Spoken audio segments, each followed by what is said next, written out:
चलिए आज हम लोग डिस्कस करते हैं रे ऑप्टिक्स का एक इम्पॉर्टेंट कॉन्सेप्ट।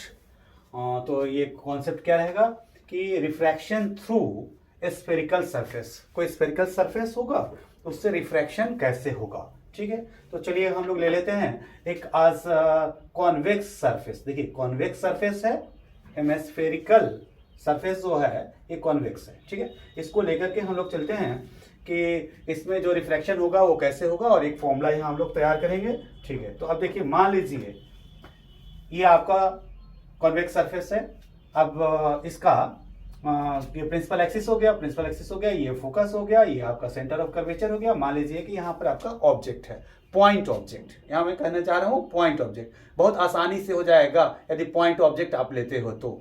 ठीक है, मान लीजिए कि आपका ये पॉइंट ऑब्जेक्ट हो गया, तो पॉइंट ऑब्जेक्ट हो गया तो अब हम लोग इमेज ड्रॉ कर लें आसानी से। तो इमेज ड्रॉ करने के लिए क्या करेंगे, तो सबसे पहले यहाँ से दो रेज ले चलेंगे। टू रेज डायग्राम हुआ करता है, तो टू रेज डायग्राम तो एक तो मान लीजिए कि आप प्रिंसिपल एक्सिस के साथ ही अलॉन्ग विथ प्रिंसिपल एक्सिस आप लेके चलते हो एक रे।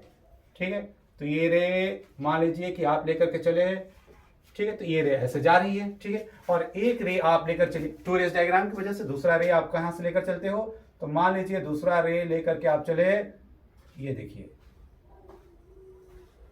ये सेकेंड रे हो गई आपकी, ये सेकेंड रे हो गई। ठीक है, अब ये क्या कर रही है, सरफेस को स्ट्राइक कर रही है। जब सरफेस को स्ट्राइक करिए, टोटल ये ट्रांसपेरेंट है, टोटल ट्रांसपेरेंट है, ध्यान रखिएगा। तो ये दूसरी ये जो ये सरफेस को स्ट्राइक कर रही है, तो स्ट्राइक करने के बाद ये कहाँ जाएगी, ये बहुत बड़ी एक प्रॉब्लम होती है कि कहाँ जाएगी ये लाइट स्ट्राइक होने के बाद। ठीक है, रिफ्रैक्ट तो करेगी, रिफ्रैक्ट करेगी, कोई ट्रांसपेरेंट मीडियम है तो इसमें तो एंटर तो करेगी, लेकिन एंटर करने के बाद जाएगी कहाँ, तो जाएगी कहाँ, उसके लिए आप ज्यादा परेशान ना हुआ करिए। बस वेरी सिंपल आप करिए क्या, जब लाइट ये सरफेस को स्ट्राइक किया करे तो उसको क्या करिए, सेंटर ऑफ कर्वेचर से जोड़ दिया करिए। यानी इसको आप जोड़िए, सेंटर ऑफ कर्वेचर से जाएगी नहीं, मैंने कहा उससे जोड़ दीजिए। बताऊंगा क्यों जोड़ दीजिए। सेंटर ऑफ कर्वेचर से जोड़ दिया, थोड़ा सा इसको आप प्रोड्यूस कर दीजिए ऐसे।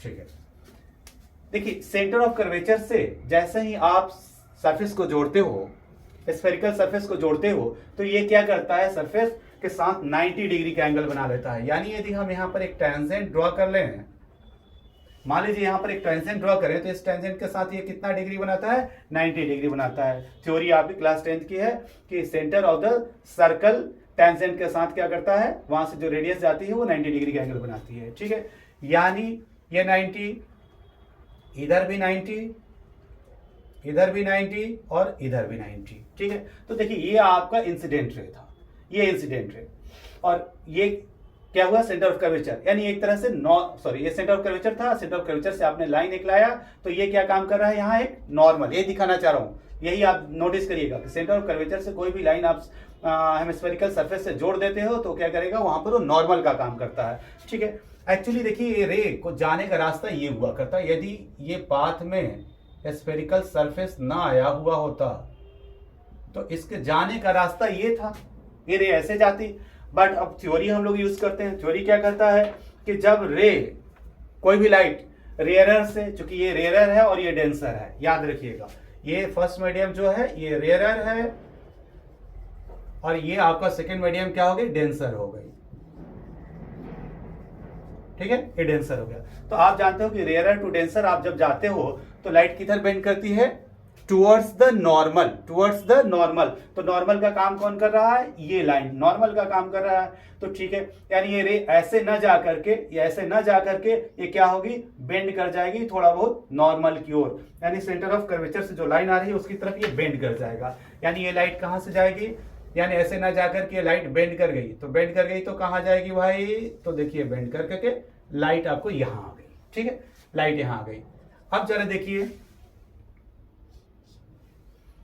टू रेज डायग्राम हम लोग का कंप्लीट हो गया। फर्स्ट रे स्ट्रेट वे जा रहा था, सेकेंड रे चला जाना था वैसे, बट बेंड होकर के आ गई यहां पर। जहां दोनों रेस मिलती है वहां इमेज फॉर्म होता है, तो ये आपका फॉर्म हो गया यहां पर इमेज, यहां आई हमने लिख दिया। ठीक है, ये आपका इमेज फॉर्म हो गया। ठीक है, ये वो पॉइंट जहां की इमेज हो गया। अब कुछ डेटा हम लोग को नोट करने होते हैं, वो नोट कर लेते हैं। पोल से ऑब्जेक्ट के बीच की दूरी को आप क्या कहते हो, ये दूरी आपका u होता है। ठीक है, पोल से सेंटर ऑफ कर्वेचर के बीच की दूरी को क्या कहते हो? Radius of curvature r। ठीक है, और यहां से इमेज की दूरी को क्या कहते हो? v।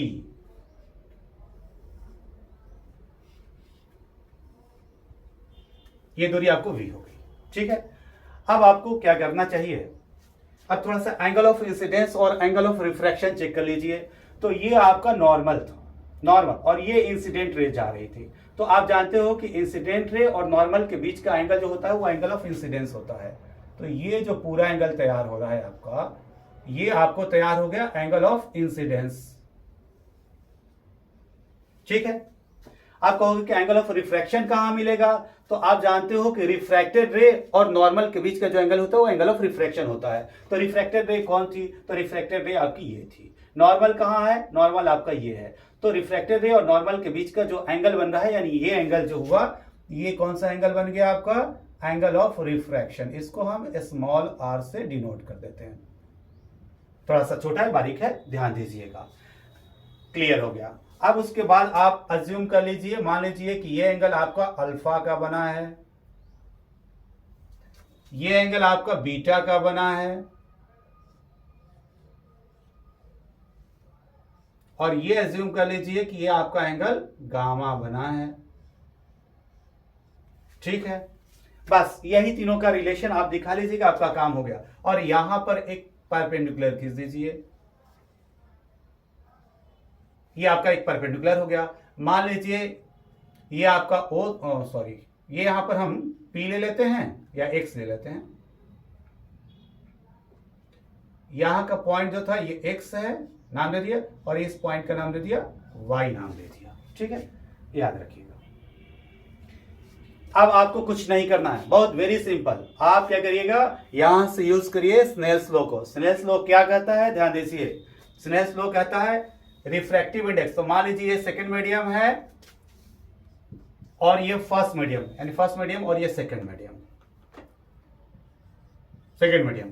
तो आप रिफ्रैक्टिव इंडेक्स कैसे लिखोगे? तो रिफ्रैक्टिव इंडेक्स का सिंबल आपका हो जाएगा refractive index of second medium with the respect to first medium. Refractive index का आपका सिंबल ये हो जाएगा। ठीक है, तो आइए अब यहां पर हम लोग चलते हैं। Refractive index, refractive index of second medium with the respect to first medium equals to, Snell's law क्या कहता है? Sine i by sine r. मैंने भी वही लिखा, sine of i by sine of r. ठीक है, अब फर्दर आप देखिए, एंगल ऑफ इंसिडेंस आपका यहां पर है, ये एंगल ऑफ इंसिडेंस। थोड़ी सी आपको ट्रायंगल की प्रॉपर्टी रिवाइज करनी पड़ेगी, छोटे क्लास में आपको जाना पड़ेगा और ट्रायंगल की प्रॉपर्टी आपको देखनी पड़ेगी। तो ट्रायंगल की प्रॉपर्टी के लिए हम आपको यहां पर क्या कहेंगे, जरा नोटिस करिएगा। देखिए यहां एक नाम दे देते हैं हम ए, ये जो पॉइंट जहां पर टच कर रहे हैं सर, उसका नाम दे दिए ए। ठीक है, अब यहां पर आप ध्यान दीजिएगा, एक आपके पास ट्रायंगल तैयार हो रहा है ओ ए सी, और एक ट्रायंगल तैयार हो रहा है आपके पास ए सी आई। ट्रायंगल बहुत सारे तैयार हो रहे हैं, बट काम के आपके ट्रायंगल जो हैं वो यही है, क्योंकि आई से रिलेट करता हुआ एक ट्रायंगल चाहिए और आर से रिलेट एक करता हुआ ट्रायंगल चाहिए। तो आई से रिलेट करता हुआ ट्रायंगल आपको देखिएगा तो ये मिल रहा है, ये। ठीक है, और आर से रिलेट करते हुए ट्रायंगल आप ढूंढिएगा तो आपको मिलेगा ए सी आई। तो यही आई और आर का हम लोग यूज करते हैं। चलिए देखते हैं हम लोग एंगल आई के लिए हम लोग काम करें तो देखिएगा, तो ये आपका जो ट्रायंगल है ए ओ सी, यहां पर देखिए in triangle A O C, in triangle A O C, A O C triangle में आप क्या देखते हो कि ये जो आई जो है एक्सटीरियर एंगल है, ये आई एक्सटीरियर एंगल है। तो आई इक्वल्स टू क्या कहिएगा, एंगल आई इक्वल्स टू आप कहिएगा, एक्सटीरियर एंगल प्रॉपर्टी क्या कहती है कि अल्फा प्लस बीटा, यानी दो इंटीरियर एंगल का सम जो होता है वो एक्सटीरियर एंगल के बराबर होता है। हो गया आपका आई की कहानी।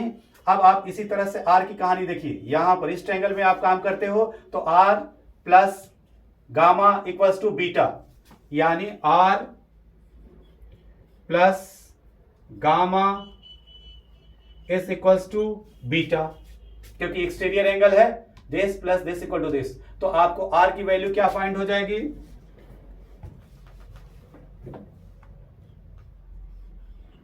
तो आर की वैल्यू क्या मिल जाएगी, तो आर की वैल्यू आपको मिल रही है बीटा माइनस गामा। अब यहां पर आप सब्स्टिट्यूट कर दीजिए, तो जब आप सब्स्टिट्यूट करिएगा तो आपको यह हो जाएगा refractive index of second with the respect to first equals to, क्योंकि आप एक थ्योरी को और जान लीजिए, यदि एंगल बहुत छोटे होते हैं तो ये थ्योरी आपके पास देता हूं कि एंगल बहुत छोटा हो तो sine theta is equals to theta in the case of radian, और ये सारे केस रेडियन में ही लेकर के चलते हैं हम लोग, तो sine theta equal to theta. तो भाई आप साइन आई है तो इसके लिए हम लोग क्या कर लेंगे, आई लिख लेंगे, और साइन आर है तो इसके लिए क्या लिख लेंगे, आर लिख लेंगे। अब आई की वैल्यू क्या मिला है, अल्फा प्लस बीटा, आई की वैल्यू आपको क्या मिल रहा है, अल्फा प्लस बीटा, तो आप लिख लीजिएगा alpha plus beta by r की वैल्यू क्या मिला है, beta minus gamma, beta minus gamma. अब आगे फर्दर आप देखिएगा,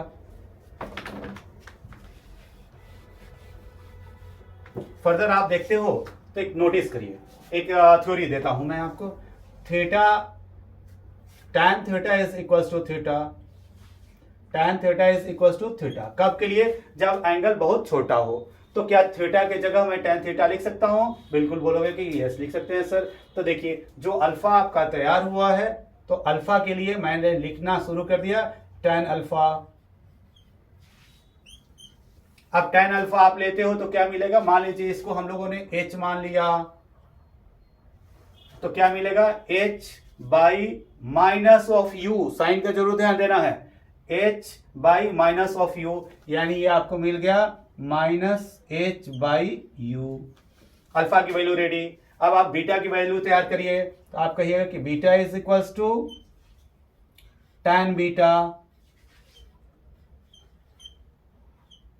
ठीक है, tan बीटा यहां पर आ जाइए, तो tan बीटा इक्वल टू क्या कहेगा, h बाई आर। अब आपको यहां पर ध्यान देना होगा, क्योंकि ये जो x और y जो पॉइंट्स होते हैं ये काफी करीब होने की वजह से x के ही जगह पर y को सब्स्टिट्यूट कर दिया जाता है, यानी xc कहें r या yc कहें r, तो tan बीटा के लिए आपको हो जाएगा h बाई r, r जो कि आपका रेडियस ऑफ कर्वेचर हो गया, h बाई r। साइन का जरूर ध्यान देते रहिएगा। अब बात बची गामा की, तो गामा इक्वल्स टू क्या लिखिएगा, तो tan गामा हो जाएगा। अब गामा को नोटिस करिए, गामा यहां है, इसके लिए क्या लिखिएगा, h बाई ये दूरी, तो ये दूरी क्या हो गया आपका v है, यानी यहां पर आपको मिल गया h बाई v। अब कुछ नहीं करना है मेरे प्यारे भाइयों, अब आप यहां पर सब्स्टिट्यूट करना शुरू करो। अब सब्स्टिट्यूट कर रहा हूं, तो अल्फा की वैल्यू लिख दिया minus h by u plus beta, beta की वैल्यू सब्स्टिट्यूट कर दिया h बाई आर बाई, अब फिर बीटा की वैल्यू सब्स्टिट्यूट करो h by r minus gamma की वैल्यू सब्स्टिट्यूट करिए h by v, h by v. अब देखिए इसको इरेज कर देता हूं। अब यहां से आप सीखिएगा, यहां से मैंने क्या किया, h कॉमन लिया, ये h कॉमन लिया और h कॉमन लेकर के कैंसिल आउट कर दिया। तो जब कैंसिल आउट कर दिया तो ये क्या मेरे पास बच गया, minus of 1 by, sorry, minus of 1 by u plus 1 by r, h common ले चुके हैं हम लोग, कैंसिल कर चुके हैं, by 1 by r minus 1 by v. अब आपका ये रेडी हो चुका है। अब आप क्या करो, फर्दर आगे जब बढ़ते हो तो आगे जब बढ़ोगे तो इस रिफ्रैक्टिव इंडेक्स को इससे रिलेट आप कर दो, ठीक है। तो आगे देखिए, जब आगे आप देखिएगा तो आपको मिलेगा कि रिफ्रैक्टिव इंडेक्स, इसको n/1 को आप चाहो तो n भी लिख सकते हो, तो रिफ्रैक्टिव इंडेक्स इक्वल टू अब आपको मिलने वाला है -1/u + 1/r is equals to 1/r - 1/v। अब आप क्रॉस मल्टीप्लाई कर दीजिए, चूंकि ये न्यूमरेटर है, ये क्या करेगा, डिनोमिनेटर से मल्टीप्लाई, इसके नीचे 1 मान लीजिए, जैसा कि आप क्या करते हो। तो n को इससे मल्टीप्लाई कर दीजिएगा, तो n मल्टीप्लाई हो जाएगा, तो क्या बना, n/r - n/v is equals to 1 इससे मल्टीप्लाई करेगा तो कोई चेंज ही नहीं आएगा, तो ये -1/u + 1/r। अब आप क्या करिए, r और r वालों को एक साथ अरेंज कर लीजिए, तो ये हो जाएगा n/r, ये ट्रांसपोज करिएगा तो -1/r इक्वल्स टू, अब इसको ट्रांसपोज करिए, चूंकि नेगेटिव है तो ये पॉजिटिव बन जाएगा, n/v, और यहां पर है -1/u। ठीक है, अब आप देखिए यहां पर आपको एक रिलेशन तैयार हो गया है। ये रिलेशन क्या हुआ, n-1/r is equals to n/v - 1/u। ठीक है, ये आपका डेरिवेशन हो गया, किसके लिए, रिफ्रैक्शन थ्रू स्फेरिकल सरफेस के लिए, ये आपका डेरिवेशन रेडी। ठीक है, आपको कोई मेहनत करने की कोई जरूरत नहीं, बस डायग्राम पर आपको फोकस करना है, डायग्राम बढ़िया से आपको तैयार रखना है। डायग्राम तैयार हो जाएगा तो आपका सब कुछ okay. Nice to you, meet you again, best of luck.